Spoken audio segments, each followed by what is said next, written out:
bienvenidos a Al Azar Digital. Gracias por estar aquí en nuestra sección de Al Azar Editions, de la editorial. Hoy tenemos el gusto de presentarles al doctor Agustín Sanginés, autor ahora de este maravilloso libro. Pues muchas gracias, Clau. Muchas gracias. Bueno, yo soy un médico que tengo especialidad en salud pública, tengo maestría en medicina social, soy un científico de la naturaleza como médico y científico social.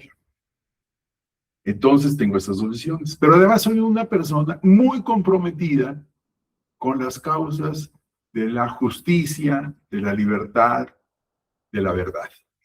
Para mí es fundamental, y con la belleza, por supuesto, que es la verdad, la libertad, la justicia, la belleza. Esto basado en mi fe, que genera una esperanza, puesto un compromiso conmigo mismo, con los demás. ¿Es posible demostrar el diluvio universal mediante las leyes de la física y la genética moderna? Esta es una de las preguntas con las que partes en tu investigación, ¿no? O sea, ¿qué es esto? O sea, ¿para qué queremos conocerlo y cómo lo demuestras?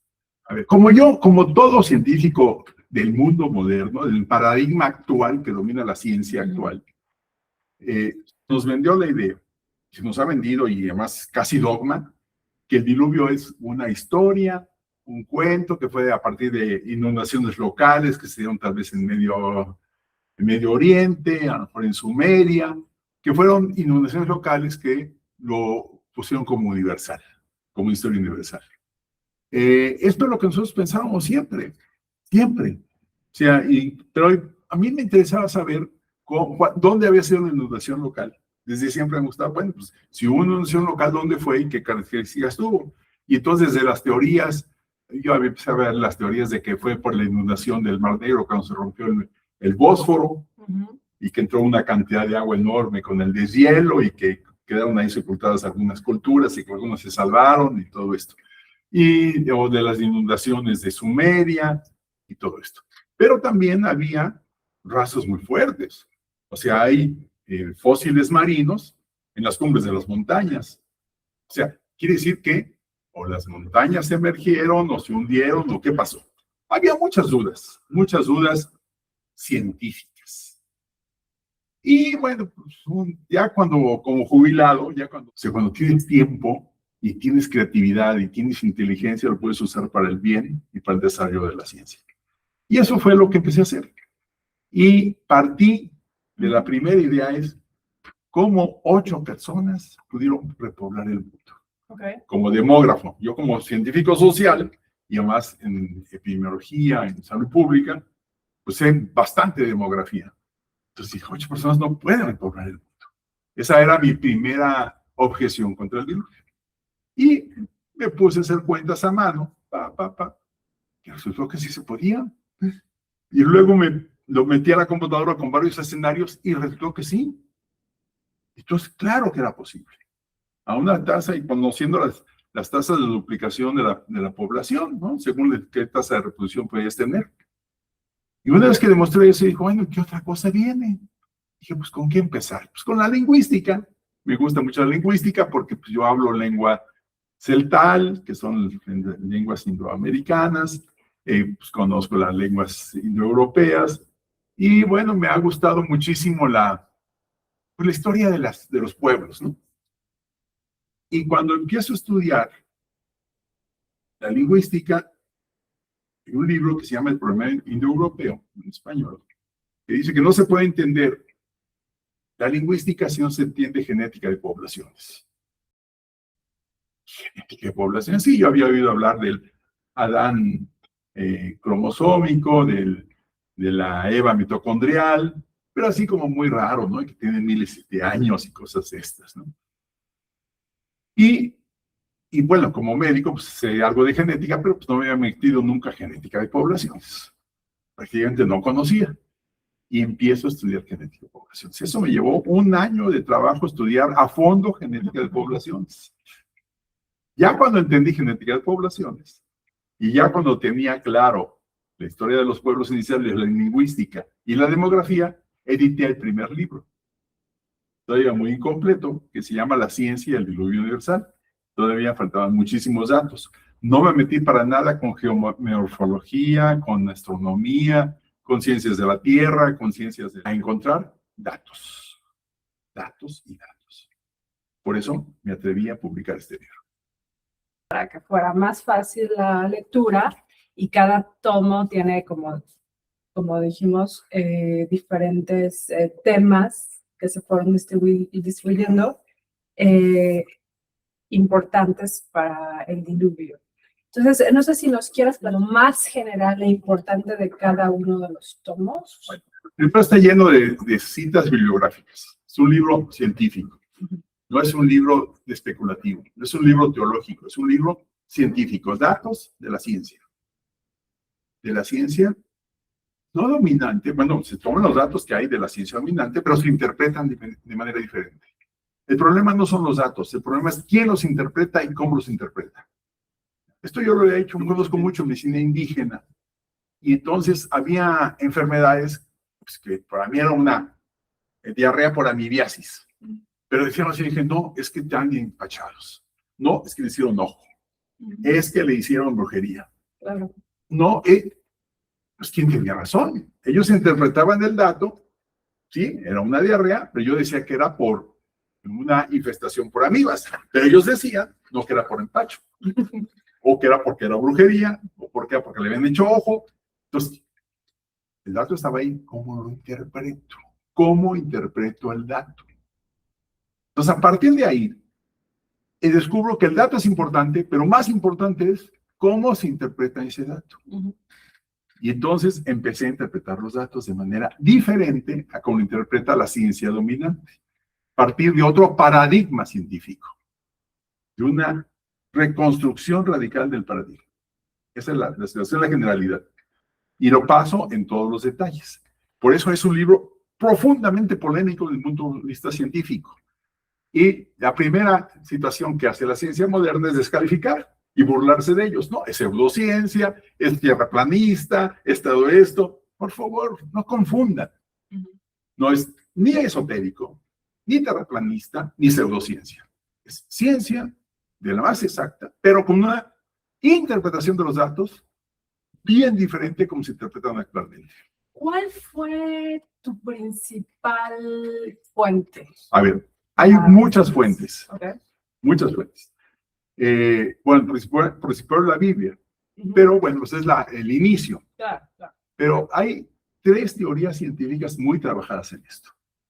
Una de ellas, que me parece muy completa, pero le faltan algunos datos, es la teoría de la hidroplaca del doctor Walter Brown. Walter Brown es un ingeniero en hidráulica que tiene maestría en hidráulica y doctorado por el Instituto Tecnológico Massachusetts de Hidráulica. Y él igual no pensaba que hubiera diluvio, nada, no se interesaba, pero en 1980 presentaron que hiciera 2 estudios. 2 estudios de agua, uno en Alemania, otro en Rusia, y encontraron agua a 13,000 y a 9,000 metros de profundidad. Y eso no es posible.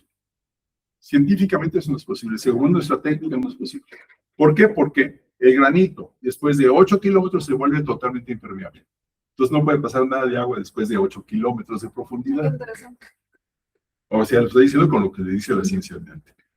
Y entonces, ¿pero cómo yo veo esta agua aquí? ¿Cómo está esta agua aquí? Porque no se filtró. Y estaba yo en esa reflexión, dice él, cuando llega, una persona me dice, oye, ¿ya viste lo que dice la Biblia? ¿Qué dice la Biblia? Que el diluvio no fue diluvio, que el diluvio fue que brotaron las aguas de las fuentes profundas, brotaron del abismo, que brotaron las aguas de abajo. Ah, caray. Y eso inundó la tierra y generó la lluvia. Y entonces pues, se dedica a estudiar la teoría de la hidroplaca. Entonces él habla de una teoría donde hay un océano tan grande como el actual, o sea, el actual era mucho.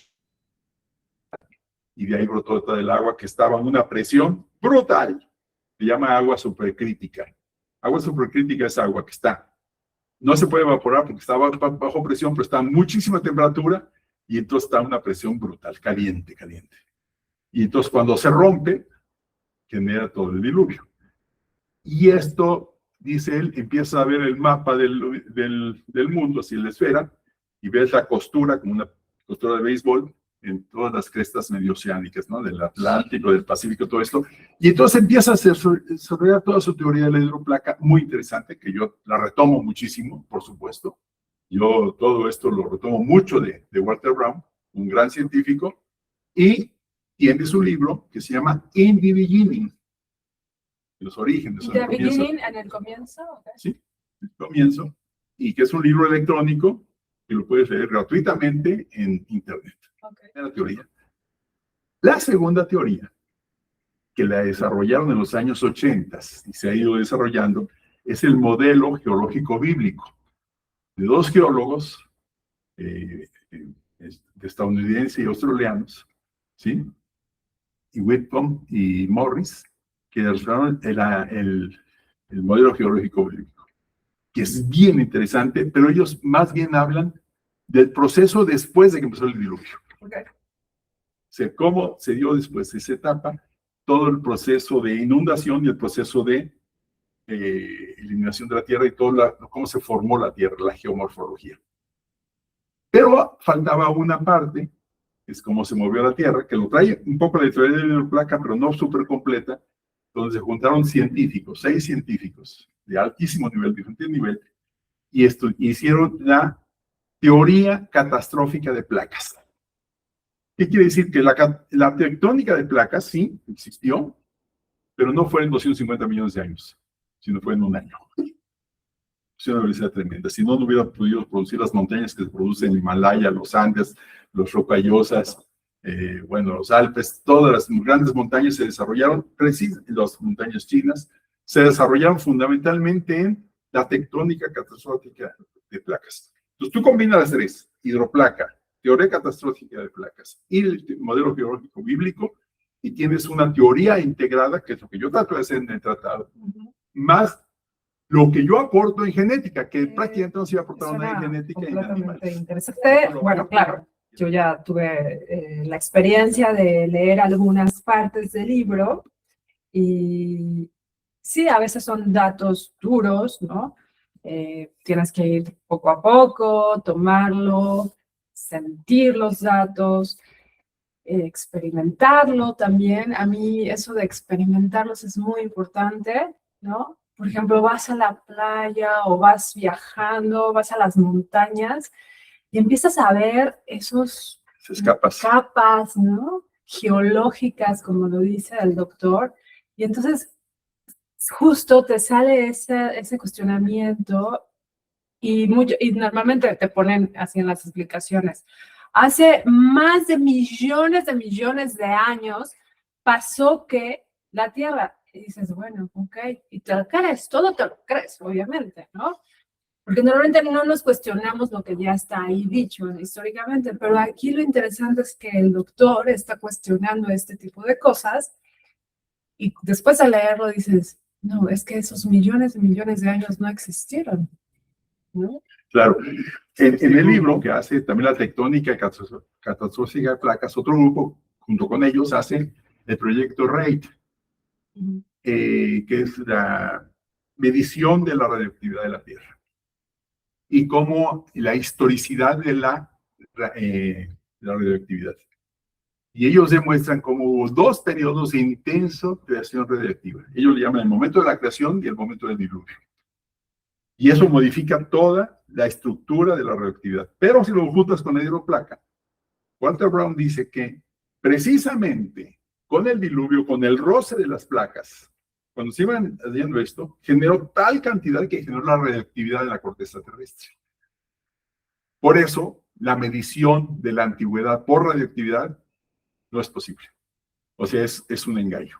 Nos están engañando con el cañón del Colorado, el cañón del Cobre en Chihuahua, Sonora. Son pequeñitos comparados con los cañones submarinos que hay. Yo eso no me imaginaba que había. ¿Cómo se hicieron los cañones submarinos? ¿Cómo hay cañones submarinos de 200 kilómetros de largo, y 2.000 metros de profundidad. Dices, ay, caray, submarinos, no estamos hablando de acá. Y bueno, pues todo eso empieza así, ¿qué pasó aquí? ¿Qué explicación le damos a todo esto? La explicación la da precisamente el modelo geológico bíblico, la teoría de la hidroplaca y la tectónica de placas juntas. Sí, y también otra importancia del libro del doctor Agustín es que si eres un jovencito que empieza a buscar cómo se hace la ciencia, ¿no? Puedes acercarte a estos libros para ver ese tipo de cómo él experimenta y empieza a trabajar con los cuestionamientos, a descifrarlos, a escribirlos y te los entrega y te dice, tengo esto, ¿no? En genética de poblaciones, la teoría de mente dice que cada 1000 años se produce un cambio se me fue el nombre, del haplogrupo. Y tú yo me puse a hacer cuentas, si cada 1000 años ese haplogrupo hubiera desaparecido, porque todos los demás descendientes desaparecerían, no puede ser dominante. Entonces yo hice cuentas, como están los haplogrupos y cómo se van desarrollando, que es cada generación se genera un haplogrupo. Wow. No siempre exitoso, pero va avanzando. Y entonces cambia la antigüedad de la generación genética. Y da una antigüedad precisamente a partir del diluvio en las 3 ramas. 3 mujeres con genética diferente y 3 hombres que vienen del mismo padre, pero que tienen diferente y que generan 3 ramas diferentes. Qué curioso, ¿verdad? Eso dice el Bernie. Sem, Cam y Jafet. Ahí se ven perfectamente la genética de los descendientes de Sem, de Cam, de Jafet.